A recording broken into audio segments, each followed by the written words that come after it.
what exactly is happening with that brownfield site sitting just in front of the utility arena just across the River Tyne there. For decades it's been left barren and empty, a bit of an eyesore.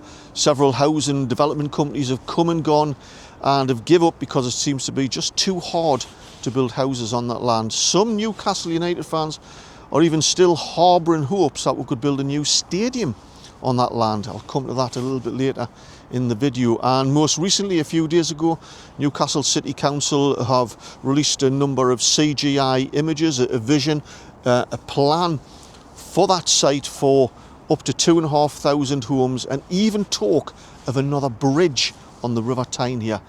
But there's a whole host of confusion about exactly what might happen with that land. So in this video, I want to talk about the truth about exactly what that land is and what the potential plans could be. It's coming up.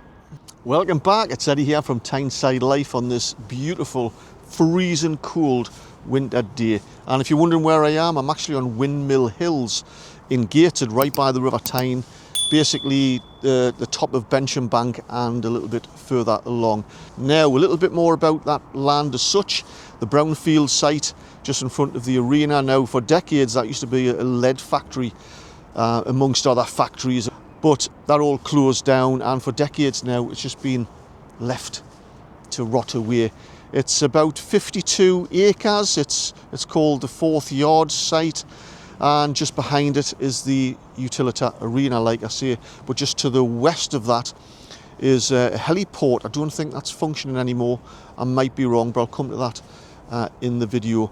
But there's been plans to build housing on this for a long time, but development companies have give up. But also as well, I just want to cover the stadium ideas. I did this in a video about a year and a half ago. It was on the back of an article by Luke Edwards in the Telegraph, who claimed that Newcastle United were considering that land for a stadium. That led to a whole bunch of other content creators talking about a stadium of the North and the 100,000 seater stadium on that land. And I did some digging, I did some research, and basically dismissed it for well, two big reasons. First of all, Homes England, the central government housing agency tasked with building all these homes for the current government, they've promised and they've set a target of 1.5 million new homes in England over the course of their parliament. Good luck with that.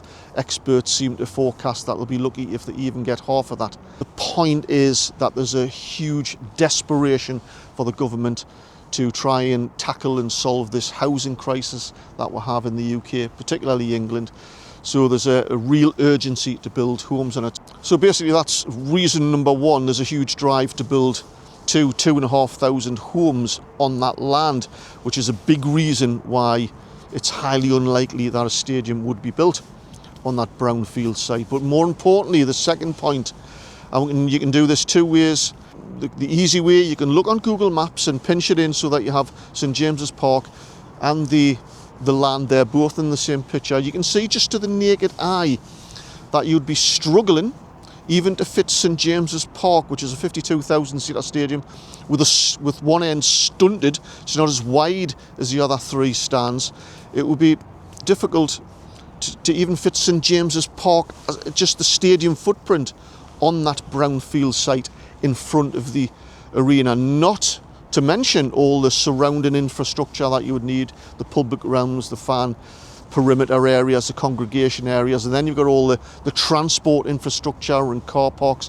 You can see just by looking at the maps that it looks highly unlikely. But if you're in any doubt, you can spend 10 or 15 minutes, and even with any rudimentary understanding on Google mapping software, you can measure the land, and you can see just by doing that, St James's Park wouldn't even fit on that land.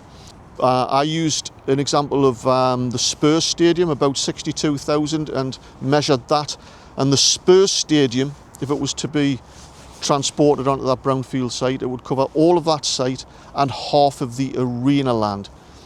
So for those two big reasons, it would seem highly unlikely, I think, in my opinion, an absolute non-starter that there will be ever a football stadium on that land.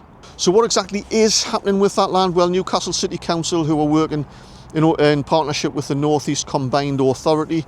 The head of that, of course, is the North East Mayor, Kim McGuinness, but also the central government housing agency, Homes England.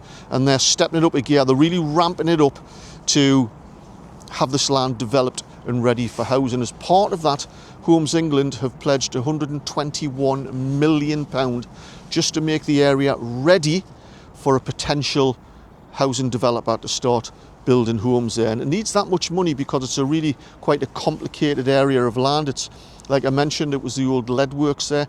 There's a lot of contamination in the land which needs to be solved. The shape of the land is really quite complex as well, I've been informed. But also as well, the lack of transport access into the area is an issue. So all of that needs to be rectified and sorted out before any housing development company can come in. So that's going to cost about £120 million. So with their partners, Newcastle City Council have created these CGI images of a vision, a plan for the area. They want that particular area, Forth Yards, just west of Central Station, to be a destination in itself, with tree-lined paths, with cafes and bars and restaurants and parks and cycle paths, but as well as up to 2,500 homes.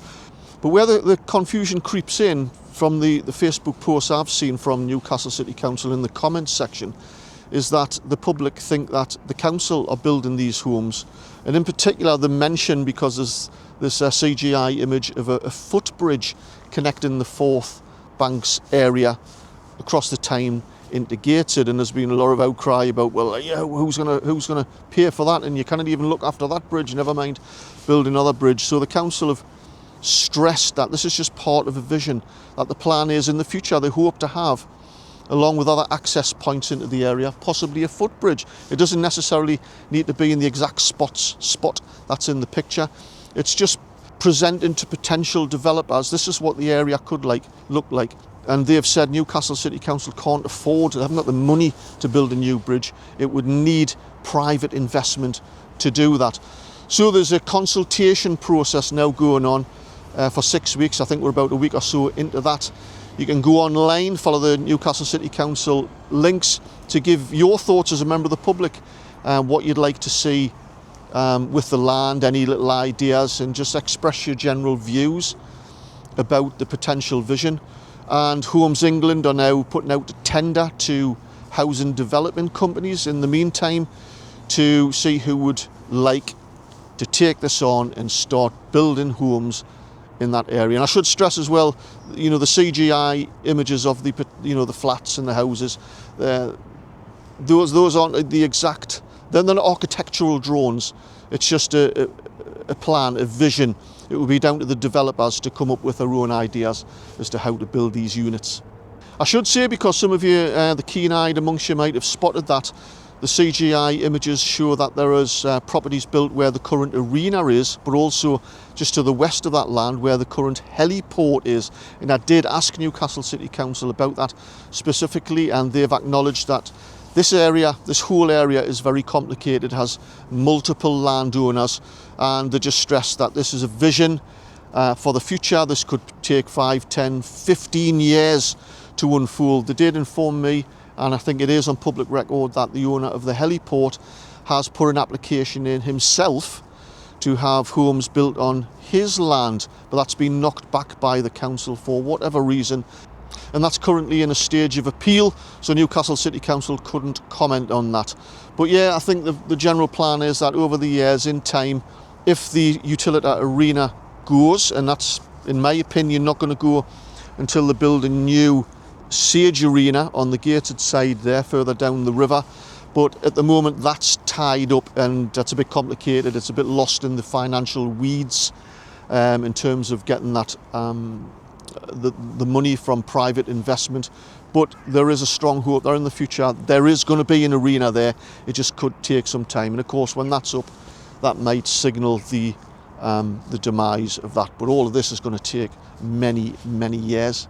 Personally, in principle, I think all this is a great idea. It's going to create loads of new jobs. It's going to create a lot of inward investment. It's going to create a lot of attraction to that part of the River Tyne which is currently a real eyesore, and all of that has to be good for Newcastle and the general area, I think.